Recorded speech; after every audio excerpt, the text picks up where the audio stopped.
Fala galera, tudo bem? O assunto de hoje por aqui é o Burnley, pra gente falar sobre um time que é uma das sensações da temporada, não nas principais ligas, porque a gente tá falando de um clube da segunda divisão inglesa, mas que certamente estará na próxima edição da Premier League, porque o acesso é só questão de tempo, inclusive dependendo de quando você assistir esse vídeo, pode até ser que o acesso já tenha sido confirmado matematicamente. Fato é que o Burnley é uma das grandes histórias da temporada, por vários aspectos. Pode ser porque tem a melhor campanha, o melhor ataque, a melhor defesa, a maior média de posse de bola, é o time que menos deixa os adversários trocarem passes, isso todos os números da segunda divisão inglesa, né, da Championship. Mas pode ser também pelo contexto de transformação, porque o Burnley vem de 10 anos de trabalho do Sean Dyche, se a gente pensar de 2012 a 2022. E o Sean Dyche fez um grande trabalho, mantendo e criando um modelo de jogo que funcionou muito bem e em vários momentos tornou o Burnley um time muito chato de enfrentar na Premier League. Então ele estabeleceu o Burnley como um clube de Premier League por vários anos.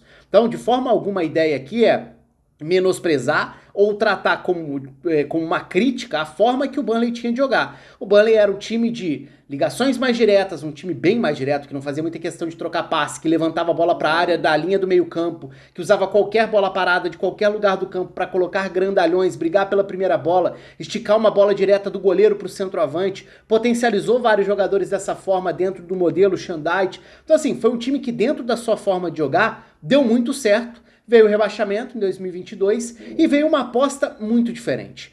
Kompany, sim, o Kompany, zagueiro que fez carreira no Manchester City, que foi um grande ídolo, líder do Manchester City por muitos anos, iniciando a sua trajetória como treinador, trazendo muita coisa na bagagem que ele vivenciou, especialmente nos anos de Guardiola no Manchester City, e iniciando um trabalho muito interessante. Então aí está um primeiro ponto. A velocidade dessa transformação. De um time que era uma referência de um jogo mais conservador, mais direto, duas linhas de 4, um 4-4-2 muitas vezes mais fechado, jogando próximo à própria área, sem trocar muito passe no campo de defesa para não dar brecha para você não ser desarmado, estica a bola longa para alguém ganhar a primeira bola, você tentar incomodar a defesa adversária dessa forma. Uma fórmula que deu muito certo com o Burnley ao longo de uma década de Sean Dyche. E aí, de repente, uma escolha, Kompany. E chega um treinador com uma ideia completamente diferente, para não dizer oposta mesmo. Então é uma transformação muito radical. Esse tipo de transformação é muito interessante de acompanhar agora. Ele não é nada simples de você colocar em prática, por vários motivos. Primeiro, por uma cultura do clube, que muitas vezes está consolidada ao longo dos anos. No caso do Burnley, foi o que manteve o Burnley na elite do futebol inglês por muito tempo. E aí, você tem outros exemplos. O Crystal Palace, por exemplo, tentou algumas vezes ao longo dessa última década mudar um pouquinho a trajetória em relação à forma de jogar, de um time mais físico, de jogo mais direto, para um time que tentaria ficar mais com a bola. Tentou isso com o Frank de Boer, tentou isso com o Patrick Vieira, e embora o Patrick Vieira tenha dado mais sinais positivos do que com o Frank de Boer, dá para dizer que o Crystal Palace de novo deu um passo atrás, né, em relação a formas, a estilos de jogo, a filosofias escolhidas. E no caso do Burnley, é muito rápida essa transformação. É verdade que com uma janela de transferências que não dá pra dizer que gastou muito e tal, foi um clube que foi ao mercado contratar como se fosse um clube de Premier League. Não, não é bem por aí, mas e sim por basicamente reformular boa parte do seu elenco e conseguir contratar jogadores que se encaixaram nas ideias do Kompany. E aí, vou fazer um exercício aqui que não é nada simples, que é o de tentar mostrar no campinho como joga o time do Kompany na segunda divisão inglesa. E por que não é nada simples? Porque o Burnley dessa temporada é meio que o inimigo do campinho, porque joga com diversas formações diferentes e variações de funcionamento dentro das partidas. Então o que eu resolvi fazer aqui foi, eu peguei as últimas 4 partidas do Burnley dentro do campeonato, olhando para a segunda divisão inglesa, é verdade, tomou uma goleada do Manchester City em jogo da FA Cup e tal, mas acho que isso não muda em nada a avaliação do trabalho, até porque são níveis totalmente diferentes. É você pegar o Manchester City, você pegar a sua realidade do momento, que é a segunda divisão inglesa, onde o Burnley passeou de certa forma, no campeonato que costuma ser muito competitivo, difícil, é um time que se impõe muito a partir desse modelo, né, de troca de passes, troca de posições, pressão em saída de bola adversária, recuperação de bola, finalizações e bastante qualidade para se impor para, obviamente, realidade de segunda divisão. Então eu peguei os 4 últimos jogos do Burnley na Championship e coloquei aqui nos campinhos para a gente tentar mostrar um pouco dessas variações. Vamos lá.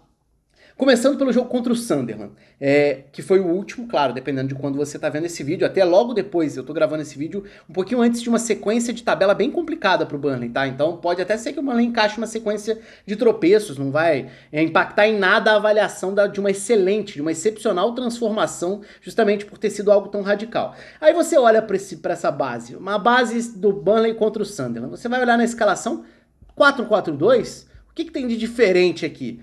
Pois é, mas com bola é completamente diferente. Aí a gente vai começar a ver um pouco dessas variações. Com bola, a gente já começa a ver várias coisas diferentes. Os dois laterais atacando por dentro, então Connor Roberts e Maatsen, jogadores fundamentais para a gente entender o funcionamento ofensivo do Burnley nessa temporada.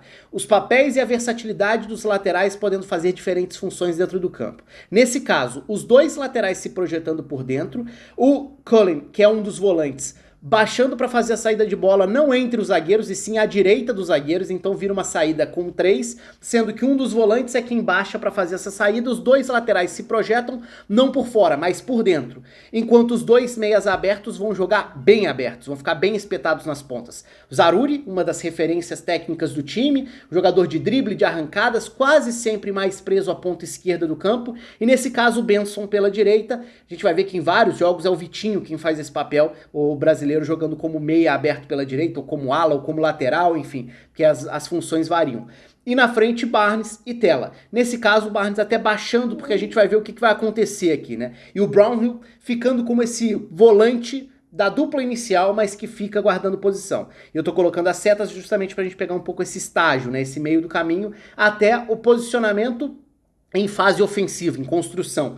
Virou um 3-4-3 com losango. O que isso significa? O Cullen era um dos volantes, baixou para fazer a saída junto com os zagueiros, formando um trio de saída de bola. Nesse caso, um volante à frente desses 3 zagueiros, que é o Brownhill. Os laterais viraram meio-campistas por dentro. O Maatsen à esquerda, o Connor Roberts à direita. Mas eles não vão atacar os corredores, porque os corredores são dos pontas. Benson na direita, Zaroury na esquerda. O Barnes vira uma espécie de ponta desse losango, um segundo atacante que vai baixar um pouco mais para receber essa bola, até pro Tella atacar um pouco mais a última linha, para ser essa ameaça em profundidade, é mais rápido dos dois. O Barnes até é um dos remanescentes, né, do time da temporada, das últimas temporadas, mas, então, o que era aquele 4-4-2 virou um 3-4-3 losango com várias posições, com várias funções diferentes. E aí, no momento de atacar, de ocupar o campo de ataque, esse posicionamento fica ainda mais radical, porque o Burnley em alguns momentos vai colocar 6 jogadores atacando a primeira linha do adversário, justamente porque Connor Roberts e Maatsen podem atacar por dentro esses espaços entre os pontas e os atacantes. Então, se a gente for pensar, já são 2 jogadores abrindo muito a última linha do adversário, Zaroury de um lado e Benson do outro, mais 2 atacantes prendendo, ocupando a faixa central ali, prendendo os zagueiros adversários. E mais 2 laterais que viraram meio-campistas e que vão infiltrar como meias para atacar essa última linha, que pode ter 6 jogadores congestionando, obrigando o adversário a ter que baixar mais jogadores para não ficar muito sobrecarregado ali. Nesse caso, a saída de bola fica em 3 mais um volante, 3 zagueiros, o Brownhill distribuindo e basicamente 6 jogadores atacando a última linha do adversário. Esse é o posicionamento contra o Sunderland. Aí vamos no jogo contra o Hull. No Hull, contra o Hull, a gente vai ver contra o Hull City um início de jogo que parece ter esse desenho. 3-4-3, 3-4-1-2, com Barnes encostando em 2 atacantes. Pois é, e aí tá uma das grandes dificuldades em estabelecer no campinho quais são os posicionamentos, porque você coloca com bola, você coloca sem bola, você coloca ocupando já numa faixa final do campo ou no momento de saída de bola, porque vai variar muito. Então, nesse caso, já com alguns nomes diferentes, mas a gente tá vendo o Maatsen, por exemplo, sendo um zagueiro pela esquerda, o Vitinho entrando como ala pela direita, o Gudmundsson entrando como ala pela esquerda, 3 atacantes, 2 volantes. Só que um dos volantes é o Connor Roberts, que é o lateral direito. Então aí já tá um ponto que é chave pra gente observar. Ok, esse é um posicionamento que pode até iniciar uma saída de bola, talvez seja o momento da transição de defesa para ataque. Mas a partir do momento em que você começa a construir, aí vem as setinhas, aí vem as movimentações. O Vitinho vai se projetar para ocupar a ponta direita, o Zaroury vai sair do centro e vai cair pela ponta esquerda para ficar bem aberto por onde ele geralmente espera para receber essa bola. O Gudmundsson, que parecia que seria um ala pela esquerda e é um meia aberto ao longo de toda a carreira basicamente, esses meias que atacam o corredor, que chegam à linha de fundo, que tentam ganhar no físico para chegar à linha de fundo e buscar um cruzamento, mas ele vai centralizar. Então aí a gente já começa a ver diferenças. E o Tella vai partir desse papel de atacante pela direita para atacar a profundidade, enquanto o Barnes vai seguir ali quase como um 10, embora seja basicamente um segundo atacante. Com os pontas bem fixados, ou seja, Vitinho de um lado, Zarury do outro, o time passa a ter basicamente 5 jogadores atacando a linha de defesa adversária, porque o Gudmundsson vai subir como esse meia, o Tella já vai estar atacando mais a última linha, o Barnes chegando nessa última linha, alternando ali como um segundo atacante, e nesse caso a saída de bola passa a ter 3 mais 2, né? 3 zagueiros, sendo que um deles é o Madsen, lateral esquerdo, que dessa vez está jogando como um zagueiro pela esquerda, e 2 volantes, Connor Roberts e Cullen fazendo essa saída, ou seja, variações aí também. Pode ser uma saída com 3 mais 1, 3 mais 2 e outros desenhos como a gente ainda vai ver nessa sequência. No momento sem a bola, perdeu a bola, o time baixa em 4-3-3 basicamente, ou às vezes nem recua, porque é um time que pressiona tanto no campo de ataque que essa recuperação de bola muitas vezes acontece por lá mesmo, é o time de menor PPDA, passes permitidos por ação defensiva, né, que é aquela questão do time que mais pressiona dentro do campeonato. É o Burnley muitas vezes roubando bola lá em cima. E aí uma outra diferença, se a gente via o Connor Roberts jogando como volante, no momento de fase defensiva mesmo, no momento de se posicionar defensivamente, ele volta para virar lateral direito. Então ele era um volante no momento com bola, vira o lateral direito no momento sem bola, e o Madsen passa a ser o lateral esquerdo de uma linha com 4. O Vitinho, que era o meia, o ala pela direita, que virava a ponta, no momento sem bola, centraliza um pouquinho mais para virar um meio campista à direita, com o Gudmundsson à esquerda, e aí os 3 jogadores de frente, né? O Zarury, que estava bem aberto no momento com bola, sem bola, ganha a liberdade de não precisar voltar por todo o corredor e pressionar por dentro, mais próximo do Barnes, mais próximo do Tella, então vira basicamente um 4-3-3. Contra o Wigan, a gente vai olhar lá o posicionamento inicial, 4-2-3-1, outro desenho diferente. Tudo bem, a gente pode falar de 4-4-2 aqui, porque o Barnes jogando próximo do Tella não tem nenhuma diferença muito gritante em relação ao que a gente já viu aqui. Aí o que vai acontecer nesse jogo contra o Wigan? Os 2 laterais subindo por dentro e o Gudmundsson atacando para subir para a próxima linha, né? Ele tá partindo do papel de um volante ali ao lado do Cullen e vai subir para virar basicamente um meia a mais. Então o que acontece? De novo, os meias abertos vão atacar os corredores, Vitinho e Zarury vão ficar bem espetados, os laterais vão ocupar a faixa central do campo como organizadores na linha dos volantes. No caso, um dos volantes vai subir para virar um meia a mais, então o Gudmundsson vai se aproximar da altura do campo em que o Barnes joga, enquanto os laterais vão se aproximar da altura em que o Cullen joga. Ou seja, vira um ataque dessa vez em basicamente um 2-3-5, 2-3-4-1, enfim, como quiser chamar aqui em termos numéricos. Mas dessa vez, o início da saída de bola tem 2 zagueiros e 3 volantes, mesmo que 2 desses volantes sejam os laterais de origem que gostam de atacar por dentro, que ficam muito confortáveis nesse ataque por dentro e que são muito importantes, tá? Se a gente for pensar nos jogadores que dão mais passes em profundidade, que criam situações de gol, a gente vai ver Madsen, a gente vai ver Cullen, a gente vai ver Connor Roberts fazendo papéis bem importantes nesse sentido. E se a gente for falar de jogadores que lideram dribles, jogadas individuais, a gente vai falar do Tella, a gente vai falar do Zarury, a gente vai falar desses jogadores basicamente. Ainda vou falar de mais um aqui que tem uma outra variação para o último jogo, mas contra o Blackpool, um 4-3-3. 4-3-3 dessa vez com uma particularidade. Vitinho na lateral esquerda. Lembra que ele era meia pela direita, que virava a ponta, podia ser ala, enfim, fazia a recomposição como meio campista à direita. Dessa vez ele como lateral esquerdo na vaga do Madsen, que é aquele lateral importante para essas variações. Dessa vez o Tella não tá por dentro, o Tella tá por fora, ele parte da ponta. E o meio campo ganha o Brownhill, ou seja, tem mudanças relevantes de jogadores aqui, mexendo com funções específicas. O Tella quase sempre era um atacante, o 9 ou um segundo atacante, o jogador que mais incomodava em profundidade para permitir que o Barnes baixasse como um segundo atacante ou até um 10 em alguns momentos. Dessa vez também não tem exatamente aquele cara que vai ocupar o corredor direito, já que o Vitinho, que geralmente faz isso, tá na lateral esquerda e vai ter uma função de atacar por dentro. Então, Vitinho centralizando, partindo da lateral esquerda para dentro, e nesse caso, Gudmundsson e Brownhill, os 2 meio-campistas à frente do Cullen, subindo para atacar uma faixa mais avançada do campo, jogando numa altura mais avançada, ou seja, virando meias que encostam no Barnes, pra gente repetir um pouco aquele desenho que já foi visto aqui. Viram um 3-2-4-1. Só que com uma particularidade aqui, né? O Connor Roberts dessa vez está como um zagueiro pela direita, claro que tem facilidade para iniciar essa saída, até porque é um lateral que pode subir para ser um meio campista, como a gente já viu em outros desenhos. Só que uma particularidade importante aqui dessa vez, Gudmundsson e Brownhill estão por dentro encostando no Barnes. E o Tela tá partindo da ponta, só que o Tela, diferentemente do Zaroury, ele não é aquele ponta que vai ficar preso à ponta para fazer jogadas individuais ali. O Tela vai tentar participar do jogo, entrando em diagonal, partindo em direção à área, buscando jogadas que puxem o jogo para dentro. Isso vai abrir o corredor, só que não tem ninguém nesse corredor, porque dessa vez o Roberts está como um zagueiro no momento de saída de bola, e o Vitinho tá na lateral esquerda, que virando um meio campista, e o Benson tá no banco nesse caso. E aí quem vai fazer essa compensação?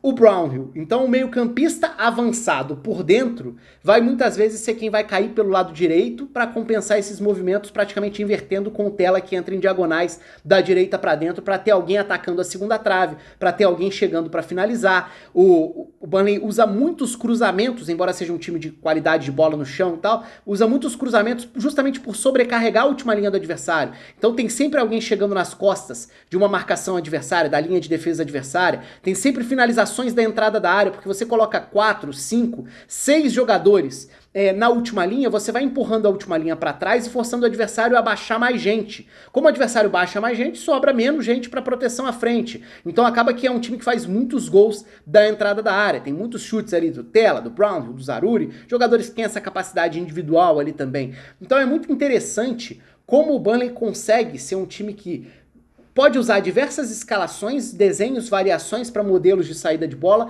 mas quase sempre com a intenção de ter vantagens em saída de bola, variar muito o funcionamento dos seus laterais e congestionar muito a entrada da área adversária, usando sempre jogadores que possam dar muita largura ao campo, ou seja, obrigar o adversário a ter que se preocupar com o campo todo. E para isso vai precisar baixar um quinto jogador para a primeira linha, às vezes um sexto jogador para a primeira linha, esvaziando o restante do campo, esvaziando uma segunda linha, por exemplo.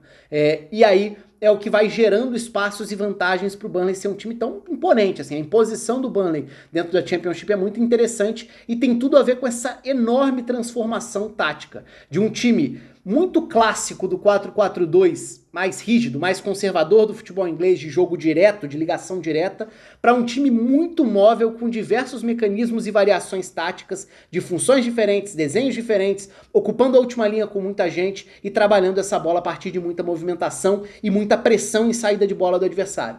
É uma das atrações da temporada. Claro que a gente não está falando das principais ligas, porque a gente está falando de uma segunda divisão nacional. Mas vai ser curioso. É claro que o nível de exigência do Burnley para a Premier League 2023-2024 é muito maior. E é claro que isso vai ser um desafio tremendo para o Kompany conseguir se adaptar e ajustar o seu time, a forma de jogar, à realidade que terá. Que muito provavelmente vai ser a de um time que entra no campeonato com um dos menores orçamentos, com um dos elencos menos qualificados, numa realidade de uma liga dificílima. Mas vai ser muito interessante ver isso, ver as ideias dele em ação, ver de que forma esse time vai conseguir competir num nível de exigência tão alto quanto o da Premier League. Na Championship foi uma grande atração dentro da temporada e muito legal taticamente, porque cada jogo te mostra uma variação, te mostra uma ideia, um detalhe diferente em termos de posicionamento. É isso, um abraço para todo mundo, a caixinha aí de sugestões nos comentários está sempre aberta. Até a próxima.